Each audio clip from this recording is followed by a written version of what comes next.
This reading may not resonate for all, so let's first take a look at the current situation. If what I describe matches the person, the situation, or the behavior, then this is the reading for you. Alright, so it seems like this relationship started off with a lot of strength and potential. There was mutual respect, and both partners put in real effort to build something meaningful. But as time went on, things became more about work than connection. You both may have been investing so much time in trying to improve yourselves or the relationship that it started to feel like a project rather than a source of joy. And I also get the sense that this could be a same gender relationship for some of you, where both of you were determined to make it work. But the focus on the details began to overshadow the natural flow of the bond. Then we see a shift. Things started becoming defensive. It's like someone always felt the need to stand their ground, protect themselves, or justify their actions. Instead of working together, it became about who's right and who's wrong. This defensiveness led to emotional wounds and regret, leaving one or both of you feeling disappointed. There's this overwhelming sense of looking at what's been lost rather than focusing on what could still be saved. Communication also seems to be a key struggle here. Sometimes things seem fine, the connection feels good, but other times the conversations spiral into misunderstandings or conflict. It's as though one minute you're juggling things well, but the next everything feels off balance. There could even be some decision making happening behind the scenes, possibly a situation involving family that's putting extra pressure on one of you. And finally, family seems to play a big role in what went wrong. It could be that family expectations, involvement, or external pressures have added layers of complexity to the relationship. Maybe there's a long-term vision for stability and security, but outside influences, especially family, have made it difficult to reach that harmonious place. It feels like, despite both of your hopes for a strong, lasting future, the family dynamic may be creating tension or challenges that are hard to overcome. Let's draw a few cards to see what it is that they really want to tell you. Okay, so first up, I do not want you to date anyone else. I like to know you are available. Now, this is definitely giving off mixed signals. On one hand, they don't want to fully commit, but they also don't want to lose you. It feels like they're keeping you hooked with just enough attention, but without offering the clarity you deserve. They might be acting hot and cold, leaving you confused and wondering where you stand. This shows they're afraid of losing you, but also not ready to step up. It's important to recognize if this pattern is keeping you stuck and whether they're truly willing to meet you halfway. I'm afraid that your feelings for me are not mutual. Now, this one's rooted in insecurity. They're afraid that maybe you've lost interest or that your feelings aren't as strong as they once were. It could be their fear of rejection coming to the surface, making them doubt the connection. What they need to understand is that pulling away or being inconsistent only deepens those doubts. Sometimes this fear can come from past hurt, and they project that onto you without realizing it. If they don't express this insecurity, it can create a disconnect.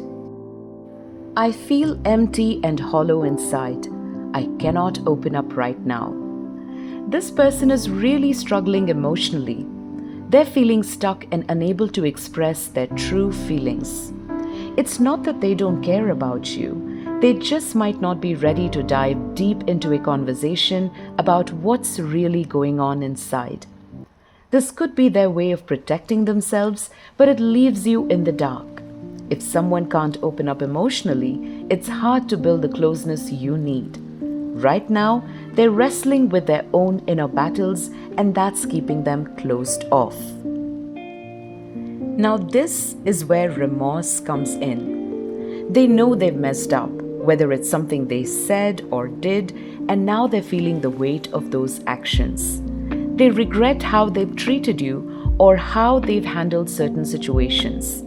There's guilt here, and that can be a tough space to navigate both for them and for you. While they're feeling disgusted with themselves, it's also important to remember that healing and change can only happen if they are willing to address these issues head on and not just dwell in shame. Finally, I smile on the outside, but I am dying on the inside. This shows that they're hiding their true feelings. On the surface, they might act like everything's fine, but deep down, they're struggling. This kind of emotional disconnect, where they put on a brave face but feel broken inside, can make it hard for them to connect authentically. They might be battling feelings of sadness or anxiety, but instead of opening up, they choose to wear a mask. It's their way of coping, but it also makes it harder for the relationship to feel real and honest. So, what do these messages really say? They are struggling with fear, insecurity, regret, and emotional barriers. They care about you, but they're not in a place where they can fully show up for the relationship. It's important to ask yourself, is this a situation where you can wait for them to work through their issues, or is it time for you to move forward and find the clarity that you deserve? Only you know the answer. Let us dive into the advice of this situation with 3 powerful cards. The Three of Swords. This card represents pain, heartache, and emotional wounds. It's clear that there's been hurt here, whether it's through mixed signals, unspoken truths, or actions that caused regret. The Three of Swords reminds you to acknowledge that pain and not ignore it. It's okay to feel heartbroken or disappointed. Healing can only begin when you face those feelings head on. But the good news? This pain doesn't have to last forever. It's a sign that something needs to be addressed before you can move forward. Next is the Lovers, which is all about choices, connection, and alignment. When this card shows up, it's urging you to look at the relationship and ask yourself, is this truly what I want? Are we on the same page? It's about making conscious decisions regarding your heart and the future of this relationship. There's potential for a deep, meaningful bond, but only if both people are ready to commit to the truth and make clear decisions. This card encourages you to communicate openly and make choices that reflect your values, whether that means working through the issues or stepping back to realign. Finally, we have the Four of Wands.